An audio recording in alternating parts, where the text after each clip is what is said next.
and welcome to Constitutional Freedoms. Throughout the course of this mini unit, we're going to be looking at some different applications of the First Amendment in action.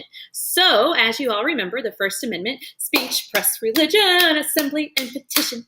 Speech, press, religion, assembly, and petition is one of our most important amendments because it gives us those very basic freedoms of speech, press, religion, assembly, and petition.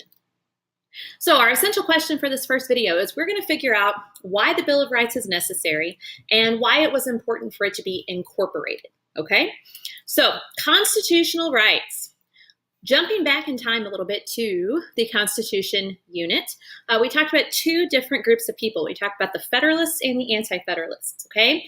Now the Federalist Party, and both of these parties, remember, popped up like surrounding the ratification of the Constitution. So the Federalist Party was in favor of a strong national government, and they said that we really don't need a Bill of Rights, not because they didn't believe in protecting the rights of the people, but because all of the state constitutions already had a Bill of Rights, so they were like, it's a little unnecessary. And they also thought that adding a Bill of Rights was dangerous. Now I want you to think for a second why it could be dangerous to add a Bill of Rights. And your second is up. So the Federalists believed that if you actually wrote down specific rights that the people had, then you might unintentionally be limiting the rights that they had, because somewhere down the line, the government could say, well, it's not listed in the Constitution that you have the right to drink coffee, so obviously you don't have that right, which would be awful. The Anti-Federalists, on the other hand, believed in a stronger national government. They wanted to keep the states having the most power.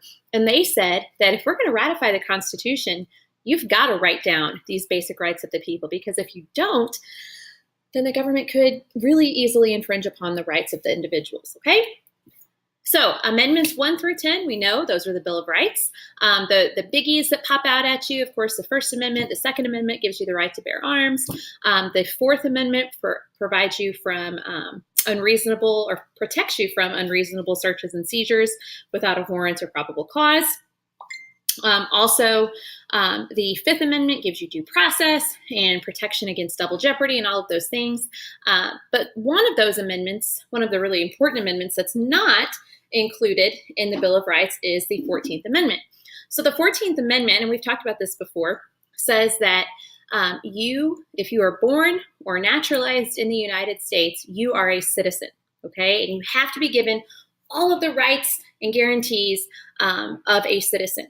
So why are we talking about incorporation? That was one of your vocabulary words. And incorporation, let me adjust my computer here, there we go. Incorporation refers to the application of the Bill of Rights at the state level, okay? So prior to the 14th Amendment, the amendments to the Constitution, the Bill of Rights, those were considered like national or like federal things, okay?